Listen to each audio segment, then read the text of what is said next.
Hello everybody, I have sad but good news. I do not have my Surface Pro 7 anymore. It is no longer with us. Why? Because I traded it. Now you may be wondering, what did I trade it for? Let's get started.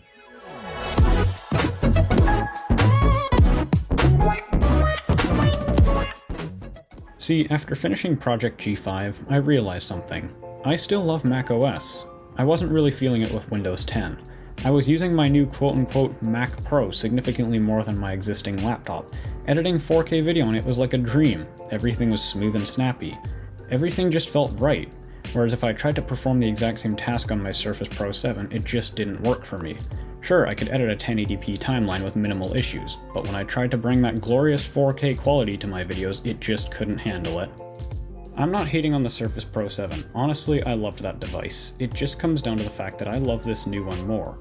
And so without further ado, let's give a warm welcome to my new 2019 13-inch MacBook Pro.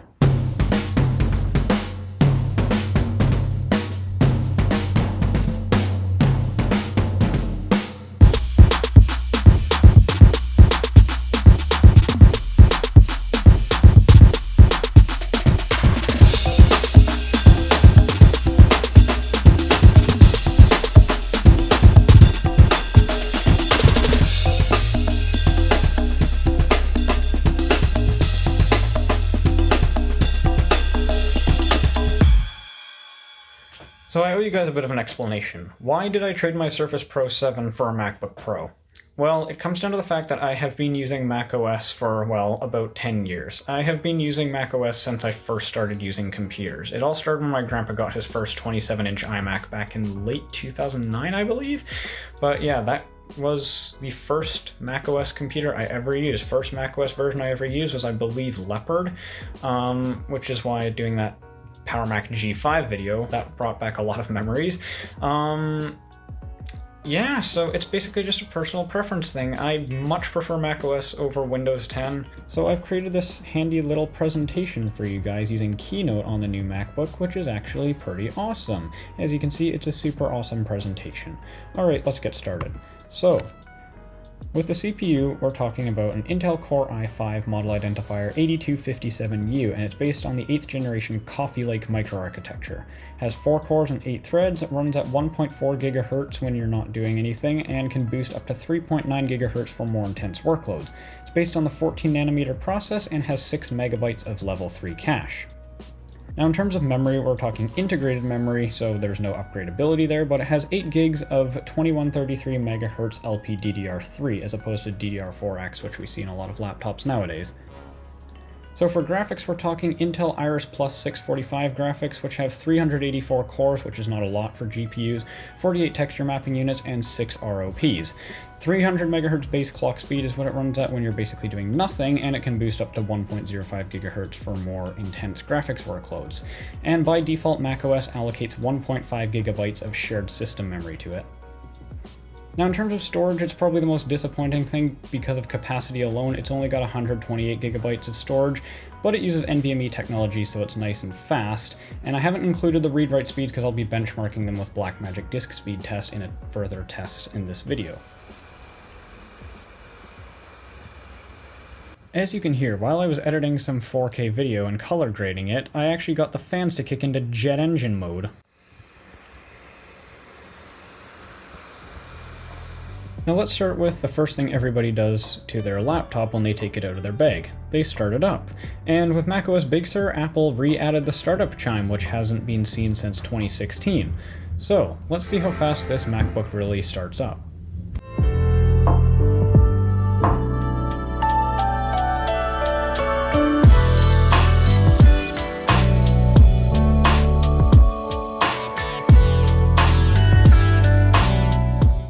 Now the first thing I want to touch on is performance. Now the hardware in this computer doesn't necessarily sound all that fantastic when you look at it on paper, but it's not all about the specs. This computer actually performs significantly better than you might think it would. I'm using specifications that are very comparable to the Surface Pro 7. Both laptops utilize quad-core Intel Core i5 processors. The Surface runs at up to 3.7 GHz, whereas the MacBook Pro runs at up to 3.9 GHz. Both have the same amount of cache and run at the same 15 watts of power. Another thing to note is that both devices have 8 GB of RAM.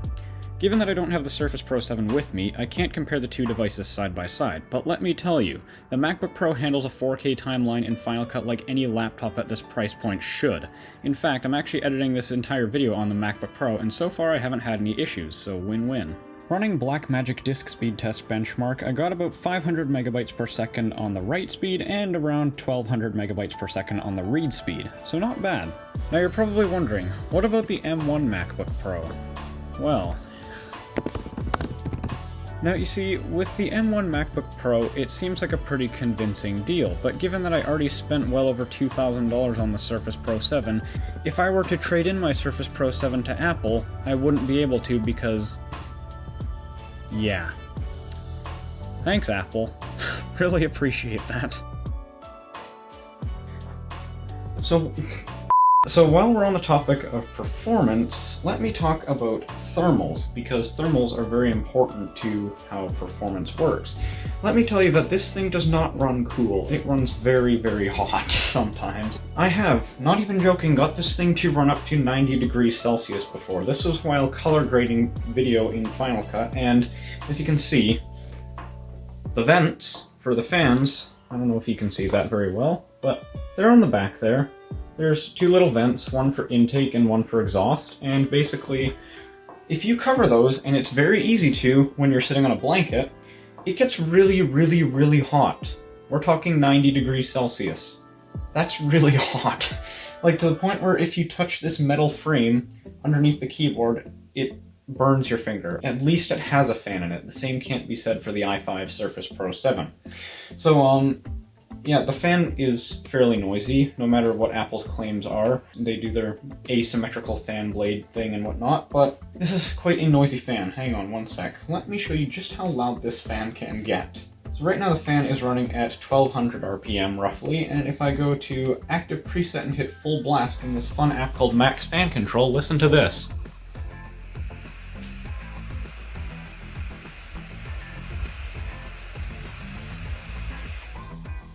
That was 7200 RPM. That's the speed of a typical rotating hard disk drive.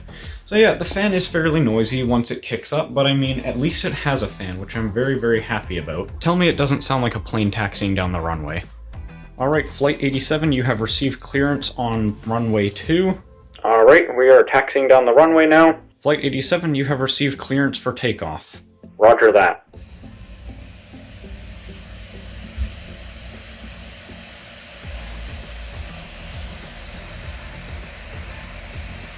I would make a terrible air traffic controller, wouldn't I? Needless to say, video editing, among other things, was a real test of my patience on the Surface Pro 7. Thankfully, I can say different about the MacBook Pro. Basically, the MacBook is pretty awesome in terms of performance regarding the things that I do frequently. Alright, next thing I want to discuss is a physical design aspect of the MacBook Pro. Now, there is no denying that MacBooks are absolutely beautiful, and don't tell me that I'm being some Apple fanboy by saying this. You know that I switched to Android and used a Windows laptop for quite some time. I'm just simply saying that Apple makes their products look stunning in a lot of ways. Personally, I love the design of the MacBook Pro. The way everything is so precise and carefully crafted really stands out. It's a very aesthetically pleasing device. I don't get tired of looking at it, and I think that anybody who buys a 13 or 16-inch MacBook Pro will not be disappointed. With all that aside, let's talk about the ports. Ah yes, I remember the days when people would say things like, why on earth would you buy a computer without a DVD drive? And I remember the day that people started saying, why would you buy a phone that doesn't have a headphone jack? If only they knew what was coming for them. Yes, joking aside, this MacBook features two USB-C ports that support Thunderbolt 3, and surprisingly enough, a 3.5mm headphone jack. Yeah, that's it. Thankfully, my trade-in came with a Thunderbolt USB hub that I can use to regain the ports that I missed so dearly. This USB hub has two USB Type-A ports, two Thunderbolt USB-C ports, an SDXC slot, microSD slot, and an HDMI port. It's pretty awesome. But honestly, after using the Surface Pro 7 and enduring its similar lack of ports, I don't actually mind the lack of ports on the MacBook Pro. You can pretty much get away with just Thunderbolt cables if you're only transferring files from your phone to your laptop, which I do quite frequently. One thing I would like to mention is that this laptop only has 128 gigabytes of storage. If you are planning on buying a MacBook, please do not buy one with 128 gigabytes of storage. I cannot stress this enough. 128 gigs of storage will get you absolutely nowhere if you're trying to do 4K video editing and whatnot, because A, it's soldered and you can't upgrade it. B, 4K video uses up a lot of storage. Do not underestimate 4K video. Yeah, out of the 128 gigabytes of storage that this MacBook came with, I have around 30 left. That's it. So yeah, please, get at least 256 gigs of storage. It will be decent. Don't get 128 gigs of storage, please. Now, one definite downgrade over the Surface Pro 7 is the webcam, which you're looking at right now. This one is 1.2 megapixels and grants you about the same quality as an iPhone 5. It's pretty bad. The Surface Pro 7, on the other hand, came with a 5 megapixel selfie camera capable of shooting 1080p video. This one shoots up to 720p, and it really shows. And so I thought, just for fun, this is what it looks like inside a 4K frame. Yeah.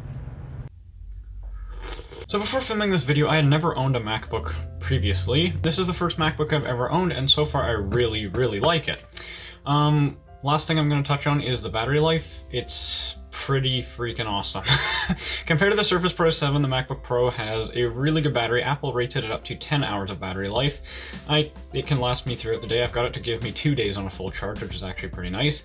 Then again, I was just doing basic school work, document writing with Google Docs and whatnot. But yes, the battery lasts a very long time on here, which I'm very happy about. Alright, now to answer the age-old question about the recent 3-4 years of MacBooks. The keyboard. Is it garbage? Is it fine? Do you love it? Do you hate it? Truthfully, I don't mind it. I used to hate it, and then I got used to it. It's kind of a love-hate thing. Some days I hate it, some days I like it. Truthfully, I don't mind the keyboard on the MacBook Pro. I would definitely prefer the classic scissor switch mechanism, but other than that, I actually think it's pretty decent. A lot of people have had issues with the first and second generation butterfly keyboards, but I haven't had any issues so far, which I'm happy about.